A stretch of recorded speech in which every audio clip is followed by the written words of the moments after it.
So we'll begin with Dr. Caress. Dr. Caress, do you have a question for the panel? And my wife will tell us which one answers it first. Since this is early in the questioning, I thought we should have more of a general question to begin with. Could I get from each one of you what you believe is the most important priority for the county in the upcoming years? And Mr. Hyatt. I think the first thing, and I'm not a politician, and I don't have all the ins and outs that Bill does, or Herman, but I believe where we need to start is stopping waste. And we get to the water deal, $100 million. You know, I asked myself, $100 million for a reservoir, and that's not counting. You can look for somewhere around 125 to 150 million time everything gets done. And what I asked myself is, couldn't we go to every place in Carroll County and drill a well a lot cheaper? You know, it's just my way of thinking. As far as the courthouse, I've sat here for years and listened to this deal about the courthouse. My ideas on the courthouse is something simple. We don't need, the taxpayers don't need a fine place. The courthouse is basically for criminals, for your judges. I know there's a lot of administration offices here. I figure all that's planned into the courthouse. We've got land. Thank you. All right. Mr. Robinson? I'll agree with Billy and George that planning is most important. The courthouse, I think, is a good example. It was my job for 11 and a half years to keep that courthouse going where they could have court there.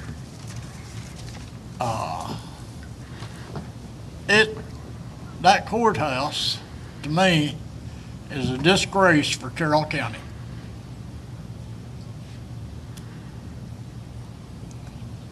Okay. Thank you, Mr. Robinson. And Mr. Ayers will be the last to respond then. I look at it, and I am a very independent person. I think we all, with this $100 million, if the county would bore us a well or drill us a well, that. All right. Dr. Sanders. Well, I'd first like to thank all the candidates for willing to put their time and effort into public service, which is very noble. My question ties into some of the things that we've been talking about tonight. And looking at the growth of Atlanta, even in the sluggish economy, we still see a lot of high growth areas. How would you propose to draw business into the county to take advantage of some of that tax base without compromising the semi-rural agricultural nature of our county along with smart growth?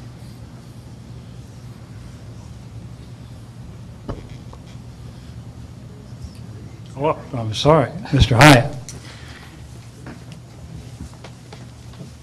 I would basically, and I'm sitting here, you know, shooting from the hip, basically, I feel like we need to kind of have districts for your growth. Certain areas, if I'm following your question correctly, Rob, I don't, you know, it's scattered all over the county. There's not been any planning or whatever. It might have been, but it wasn't carried through. But industry on one end of the county, as we all realize, the farther south you go, the more farms, the more farmlands and everything like that. And then you get into Heard County and all that. You know, the northern part of the county, to me, seems like that would be the place for your development and everything. All right. Mr. Robinson? Well, I agree with what the chairman said. To get growth in here, you've got to have two things. First off, you've got to have water. You've got to have land. And till that is settled, what have we got to offer a company to come in here? Let's work on that, on those two things first. Okay, thank you, Mr. Robinson. Mr. Ayers? Yes, there's several ways I think we can maybe pull some industrial in with our development. First thing, it's got to be managed. All right, and the first person to respond to this then will be Mr. Robinson. Well, I don't have to beat around the bush. I'm lost on that. Tourism. I think it'd be nice if we could get a lot of money from tourists. But what to develop to get that, folks, I'm lost. So, candid response. Thank you, sir. Mr. Ayers? And this concludes for now excuse me, sir. Could I back up on that tourism, please? Just a minute. With the permission of the other candidates, that would be duplicate time, Mr. Robinson. I guess I'll have to rule that out of order. Maybe you can work that into your response to some of the Okay. questions down the line.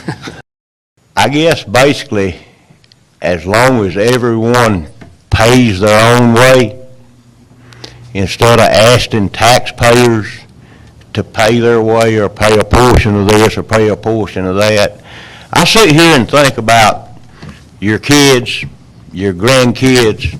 There's no way that the tax structure in Carroll County can keep going up the way it has gone up and them have anything. Thank you. And Mr. Robinson? Well, I believe the only way to look at that is, if that developer can do it and pay for it, let him do it. But Carroll County, get involved with it, money-wise. Our great-grandkids would never get out from under it. So I'm not for it at all. Thank you, Mr. Robinson. Good. Mr. Hyatt? If I understood the question right, and I think I did, where and cost on the courthouse, as this thing has went on for years, I've always wondered, most of the time it's for the judges and the criminals and whoever behind the courthouse. I wonder why anyone hadn't thought about building the courthouse behind the jail. Put a sidewalk into the courthouse, raise a wire, you walk your criminals from the jail to the courthouse and back and forth. And as far as building, you can start with a building, a simple building. And when you start, you can plan to add on to that building. Not just go in there and build the whole building to start with. Build what you need and plan to build on. Thank you. Thank you. Mr. Robinson? What Billy said makes all kind of sense to me. Where the courthouse is built, I think was part of the question, was it? Yes. Okay. And how much? The cost? The cost, I don't know if anybody's figured that out yet. I've never talked to anybody that's seen a set of plans on that building. And when I went to work for the county in '95, it was a hot subject. Build a new courthouse. We still got the same courthouse. Good. Thank you, sir. And Mr. Ayers?